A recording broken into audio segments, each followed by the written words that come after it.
afternoon, guys. Did I wake you up? Good afternoon, guys. We are so excited to have Java Joy and ESP in the Westminster house today. But first and foremost, we want to make sure that you guys are awake. I know it's after lunch, it's before you guys head home. I'm going to have my friend Madison come up here. Madison, I think we brought some swag. Oh yeah, Laura, we brought a great new weirdly hat. Looking good. Okay, let's start.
Middle school can be. Can it be awkward?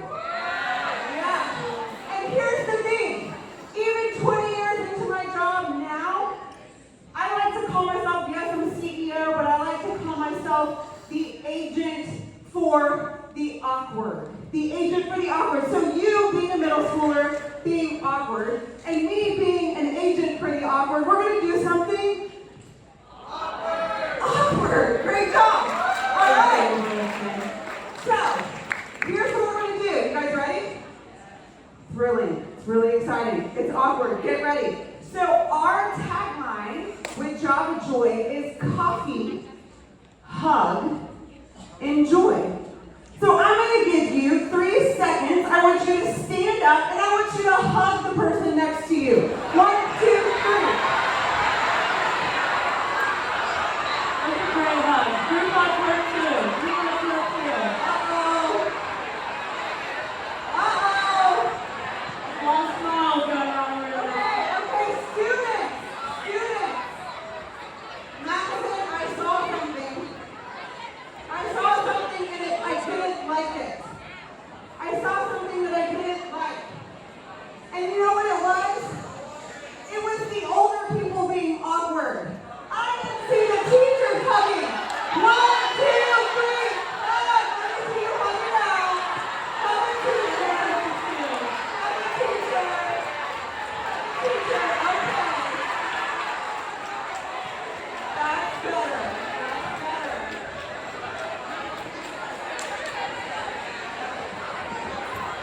All right. You know what? It's important to hug a teacher. They care about you so much and they work so hard. Even your teachers need some hugs.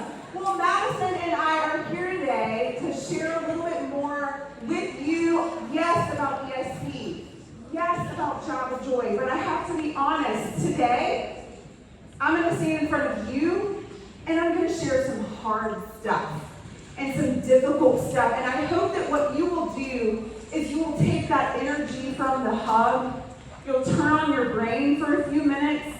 I hope that you leave with 2 things. You leave inspired and you leave knowing a little bit more about the people that we serve. Speaking of the people that we serve, Madison, I think, maybe not.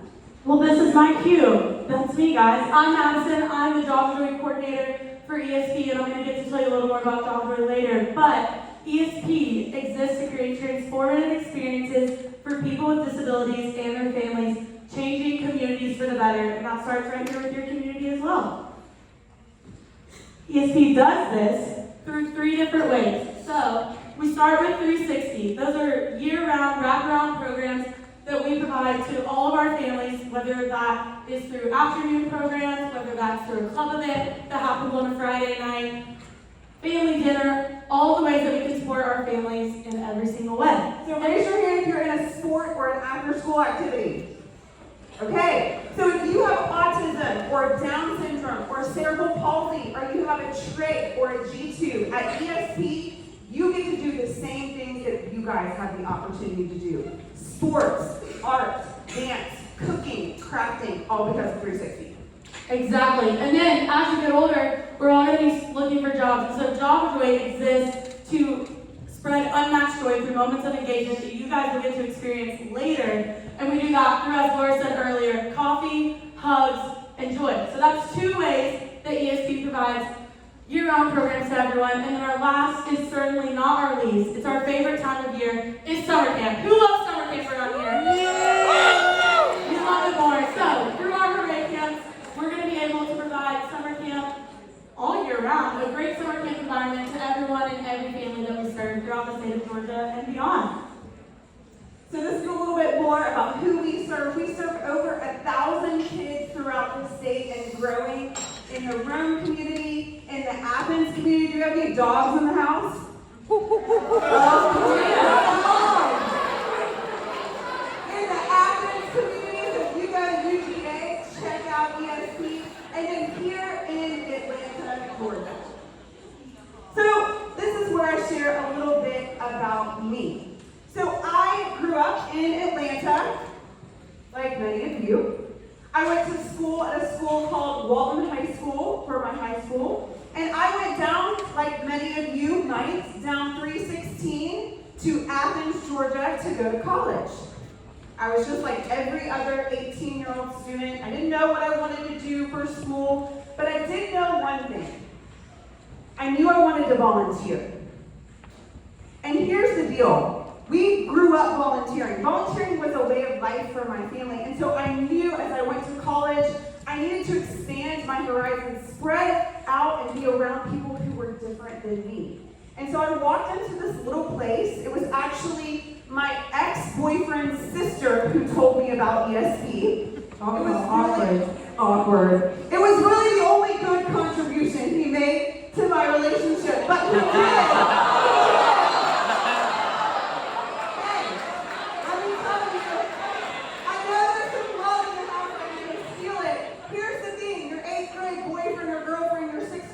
Crush, you never know where they'll bring you in life. The relationship may not last forever, but they can bring you to some great places and introduce you to some pretty cool places. So I entered into ESP. ESP was about 1,800 square feet, which means that just over here, this is the 7th grade? Yeah. Over here, this is the 7th grade. That's the space that we were providing. And we were serving 40 kids with developmental disabilities at the time. Walked in as an 18-year-old, and suddenly I was in this community that embraced people. It wasn't about what they couldn't do, it was about what they could do. And I fell in love. This is the building that I started at, the 1,200 square feet. And what happened was that I worked at summer camp, and then I started volunteering once a month, serving the individuals that we served, and I was a different and better person for it. But then what happened was our founder, the executive director of our program, was diagnosed with pancreatic cancer the next summer. She went through a couple weeks of treatment, and in October of that year, she passed away. And so I sat at the kitchen table of our founder with her husband and her daughter. And as a 19-year-old girl, raise your hand if you're 14. Okay. 5 years from now, 19-year-old girl, they asked me, do you want to be the executive director of this nonprofit? And here's the truth. I didn't have a nonprofit degree. I was in my freshman year, about to be in my sophomore year of college. I didn't know how to run an organization, but what I did know is that I loved this place called ESP. And it was the next right thing for me to do. And so I walked in as the executive director at 19 years old. I had a $50,000 deficit. I had to raise the money. I had to hire 40 people. I had to hire 5 bus drivers, bring in 100 kids with disabilities, figure out how to serve them for summer camp, and oh, by the way, we have a wait list. And that wait list grew. And as I finished college, it grew longer. And that 1,200 square foot building, that size right there, was no longer sufficient for the 100 kids that we served and the 100 kids on the wait list. So during that time, there was incredible challenge. How was I, a little 19-year-old, and then a 23-year-old, what was I going to do in my community to serve more kids? We dreamt up something beautiful, and this is ESP now. It was one step.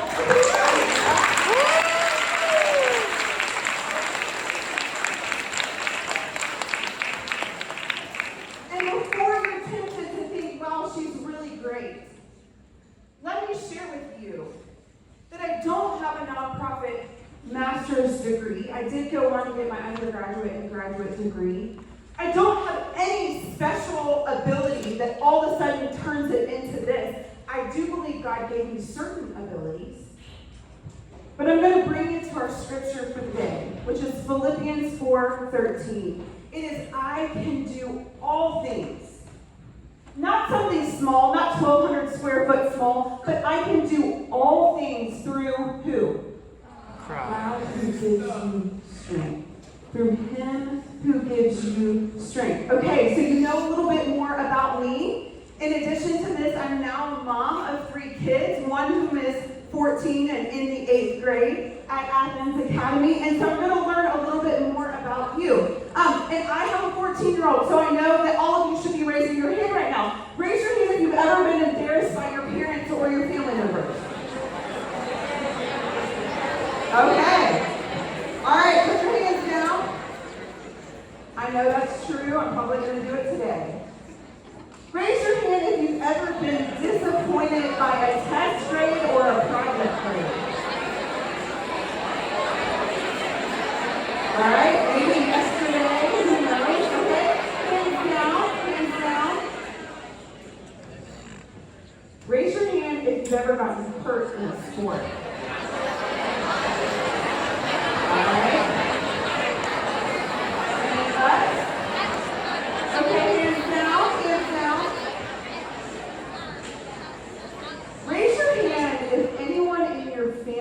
Gotten sick and you were scared.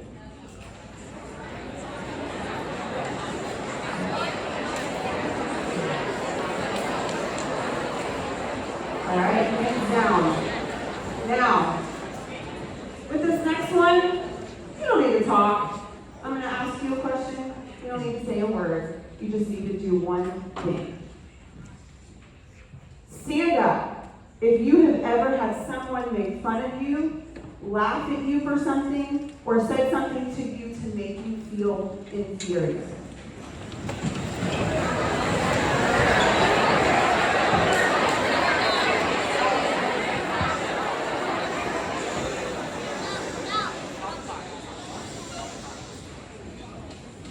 I want you to look around. Okay, you can have a seat. Here's the deal. We have all been and will go through difficult things. Some of those things that I listed that you raised your hand and you stood up for may be the most challenging and most difficult things that you have been through. But you've got a whole life ahead of you, a whole beautiful, wonderful life ahead of you. Who knows? Maybe you'll be the next nonprofit director. Who knows? Maybe you will lose a sibling. Who knows? Maybe someone in your family will get sick. Who knows? Maybe you'll go for a college scholarship and you'll lose it. You'll go for a sports college scholarship and you'll get injured. You don't know what is down your path. But I do know one thing, And if you give to the best of your ability with the strength that He provides, all will be taken care of you. How do I know that? Well, I'm around every day difficult things. Every day. Some people walk into ESP and they can barely stay because they want to cry, because it's challenging to look and see and be around the people that we serve. Many of you will look at this and see the disability, and we're going to talk about that. We're going to talk about different abilities, and I've got my friend Madison here. We're going to share with you, maybe you've been around people with disabilities. Maybe you have a sibling or an aunt or an uncle or a niece or a nephew that has a different ability. As a matter of fact, raise your hand if you have a sibling with a disability. Okay. Keep your hands raised. Classmates, I want you to look around. And I want you to notice these people. Because these humans are some of the most remarkable, put your hands down, some of the most remarkable people that you will ever meet. And what they go through at home may be a little bit different than what you go through at home. Raise your hand if you have an extended family member with a disability. Okay, a little more. Raise your hand if you have a friend of the family with a different ability. Okay. See, disability, or as we say ESP, ability, touches us all in different ways. But sometimes, Madison, we don't know what to do. I know I didn't as an 18-year-old. Like, what do I say? And how do I say it? And how do I interact with someone who is different than me? And that's part of the reason we are here today, is to teach you that. It's to train you. So Madison, let's talk for a minute about Down syndrome. Let's talk about it. So, Down syndrome is when you have an extra 21st chromosome. We celebrated it on March 21st, 321. And so, sometimes our friends with Down syndrome, they walk a little slower. They're really, really stubborn. They love things the way that they love them. They love food. And that's the best way I can describe our friends with Down syndrome. Yeah, so they have what we call an intellectual disability, which means their brains may work a little bit slower than the rest of us. So that is characteristically, again, we added some labels there, but that is characteristically something that you will experience if you experience someone with Down syndrome.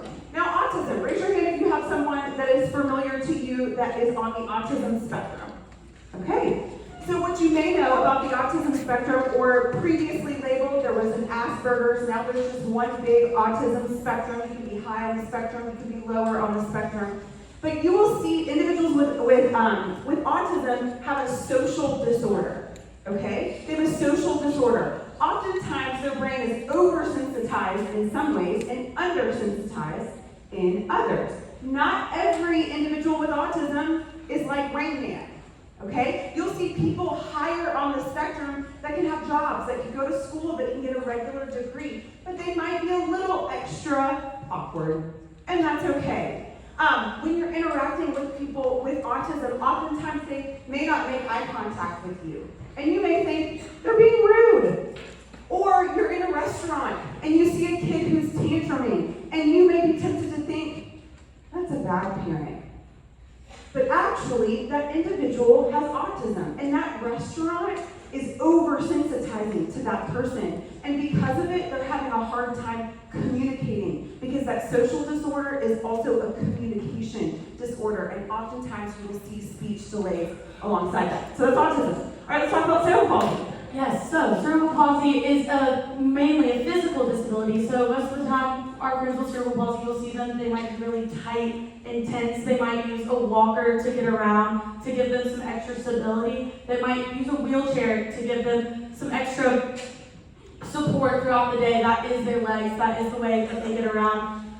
Our friends with cerebral palsy, they might talk a little slower, and so when you're interacting with someone, maybe in a wheelchair, you really have to lean in. You have to think really hard on what they're saying. As Laura said, at 18, when I first started volunteering at ESP, I had to learn that. I had to learn that it was okay to not know and really lean in, make eye contact, read their lips, because they're excited to talk to you, and you'll see it all over their face when you really lean in and talk to them.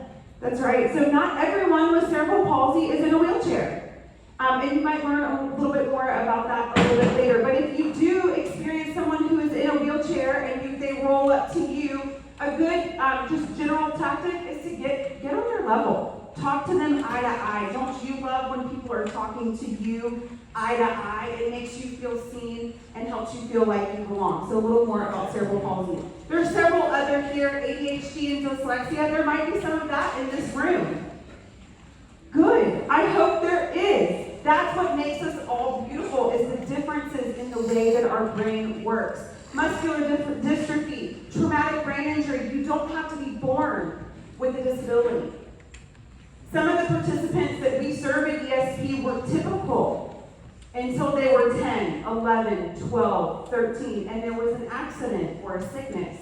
And because of that, their brain works differently than it does now. And thank goodness that we have places like ESP where they can still be a kid and still get to thrive, even with the traumatic brain injury. There's developmental delays. There's all types. I bet you guys could name several of them. But we wanted to bring them to your mind so that as we begin to talk about ability, you have in mind who we serve at ESP and who you might see in the community. So, Madison, we talked about a little bit about disabilities, but when you're interacting with a joyrista, by the way, our employees that are employed by Java Joy are called joyristas. It's a barista plus joy equals a joyrista, and you'll get a chance to meet our amazing joyristas in just a second. So when you interact with them, or you're at the grocery store, or you're at a restaurant, what do you say, Madison? I get to kick it off. Our first bullet point up here, we want to use people first language. When we use this term at ESP, that means that I want to talk to someone as the person that they are first. They are not defined by their disability. They are more than all of the abilities that we can see in them when we take a second and refocus and realize all the things that they can do. So when we're using people first language, we want to talk to them as a person first, and then you can describe what you see about them. So, like we have here on the screen, you see an orange girl here. She looks like she's a cheerleader. She could be my cheerleader. But when we're talking to her, when I'm talking about her to a friend, when you volunteer at ESP and you go home and you want to describe to mom, dad, grandma, sister, brother, who you got to hang out with at one of our club events, do we want to, as I just said, we want them to be a person first, would we call them an orange girl, or we call them the girl that is orange? Girl that is orange. Exactly. This is Colin, one of our baristas up front. First to answer. Yes, we want to call them, or call her, the girl that is orange. So an example I like to use, because in middle school, as you can tell, I have curly hair. I hated my curly hair in middle school, and to all my curly hair girls and guys out there, embrace them. They're amazing. But I didn't, and I straighten my hair every day. You know why? Because people didn't do this. They called me the curly-headed girl, and that really hurt my feelings. So, something that you can do, am I a curly-headed girl, or am I Madison, a girl with curly hair? Madison. Exactly. It's even in your own classroom, the way you talk to and about your friends, that can make such a difference in the joy that you're bringing to the people around you. That's right. So say after me, people first language. People first language. If you know someone experiencing cancer right now, you would never say that they are a cancerous person, would you? No. No. That sounds wrong and offensive. In the same way, it is not a Down syndrome boy. And to take that a step further, it is not a retarded boy. The R word is something that I'm so thankful your school is beginning to talk about. Because here's the deal. The word retarded goes back and is a wound for many, many people. The reason that we don't use it, even when we're talking to each other, that was so retarded, or I am so retarded, it's because that is a wound to many people. The R word is not a word that should be in your vocabulary. The R word is not a word that should be in your vocabulary. It is hurtful to a lot of people. And so I want to encourage you today, as you talk about this in your groups, talk about why and how it's affecting other people and how it could affect those people that raise their hands, your classmates, that have family members that have different abilities, think about how that word could personally affect them. So we've talked about what not to do, so what should you do? When you interact with someone who is different than you, it's the same thing as kindness looks to each other. It's compliments, it's encouragement, and it's good words. Imagine if you were labeled by the things that you raised your hands for. Imagine if you were labeled by that test grade, or if you were always remembered by that injury that you had. Or, oh, that's the boy whose mom is sick. That's not how we want to be labeled. We want to be labeled and treated for who we are. For the abilities that we have. That kid is so smart. She's so kind. He is such a good friend. Encouragement and compliments, people first language. At ESP, we say that this is seeing ability. Seeing ability. It's looking at the person next to you. I'm going to count to 3 and look at them. 1, 2, 3. See ability. Okay, now look at me. And seeing ability is not seeing the pimple that was on their face, or the fact that their hair wasn't combed. Seeing ability is looking at them and looking at me right now.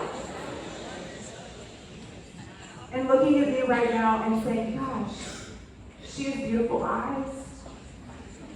Or he has a really nice smile. Or he's a really good friend. You seeing it?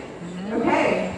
Look back at me. It's seeing the ability before you see the disability. Sometimes, and I saw it today, when you interact with people with different abilities, it's hard to see the ability.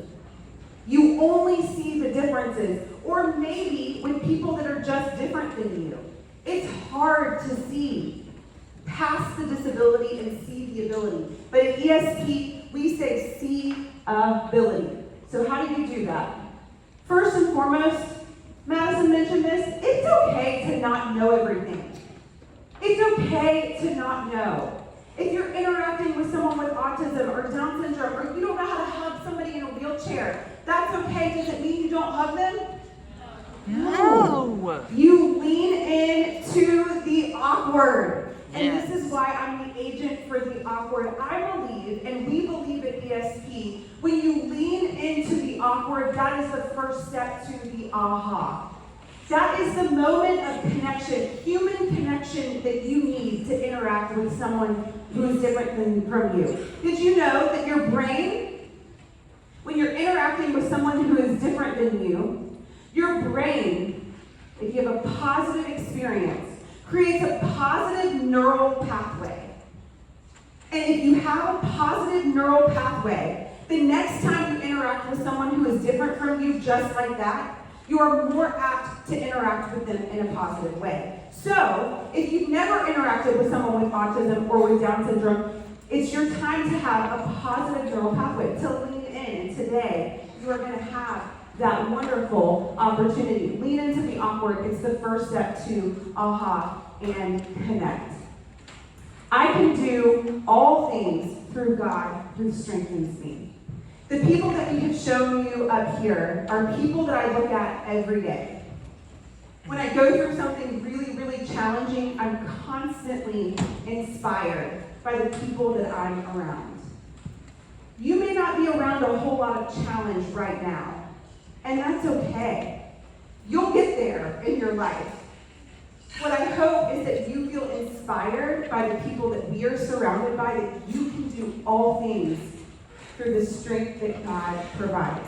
For example, one person that I've had the benefit of getting to know at ESP, he is an entrepreneur.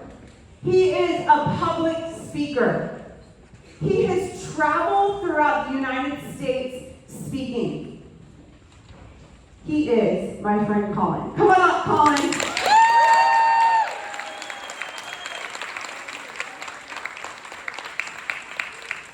Colin, your life has not always been easy, has it? No, it has not. Tell us about it.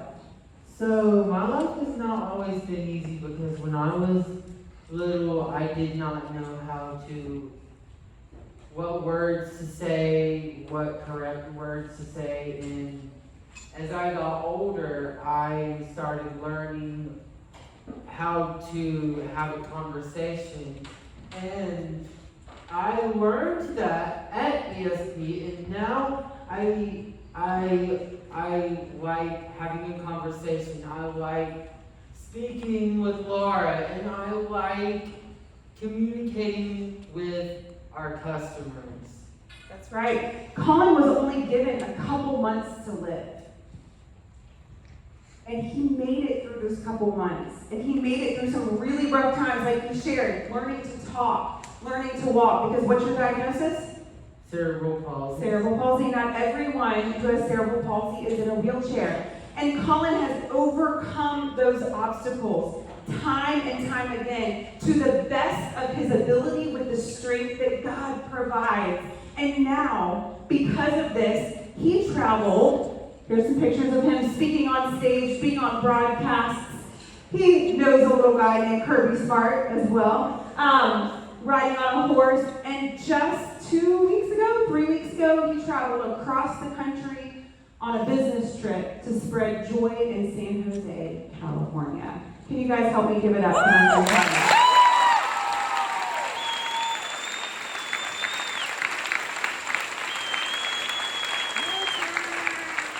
He's the best of his ability. To the best of his ability with the strength that only God can provide. It reminds me of another friend. This friend was on a reality series, a Lifetime reality series show. He knows any concoction to any Italian dish. He watches an Italian show and he can make that dish by memory. This individual knows how to do any type of hair for any type of person. He is one of the most loyal friends, a public speaker, a traveler throughout the United States, and that is my friend, Nikki.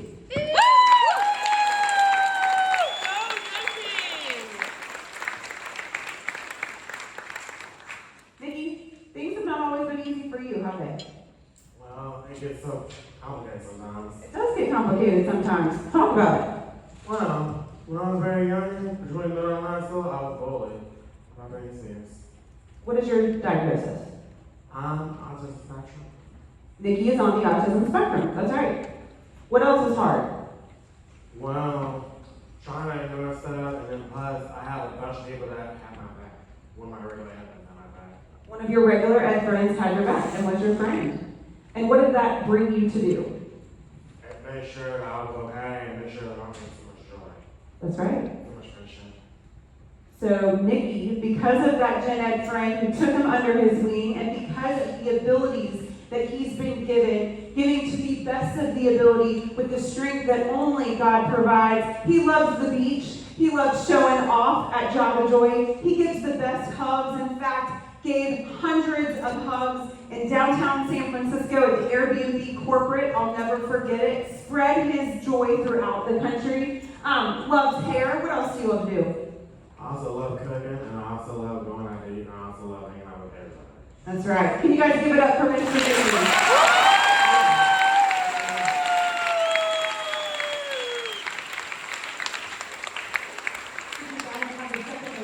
You should ask Nikki about the sweet shop in San Jose a few weeks ago. There you go. That was the best. Good talking point.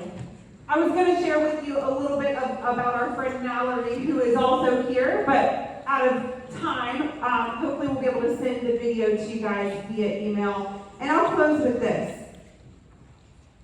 We see challenge and disability every single day at ESP.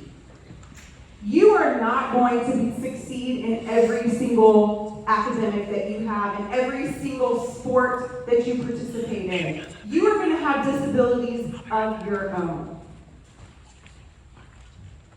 You can choose to lean into those disabilities, or you can choose to give your best of your ability.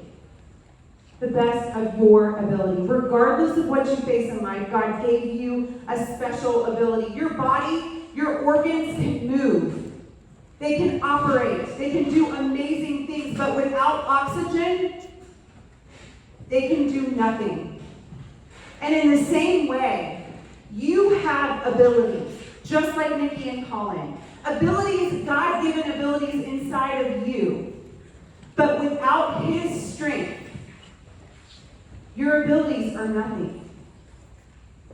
You have those God-given talents, and you have the opportunity to lean into the oxygen, the strength that He provides. So to close this up, I want you to repeat after me. I can give. I can give To the best of my ability. to the best of my ability Because of the strength because of the strength of the one who lives in me. of the one who lives in me. Thank you guys so much. Appreciate it.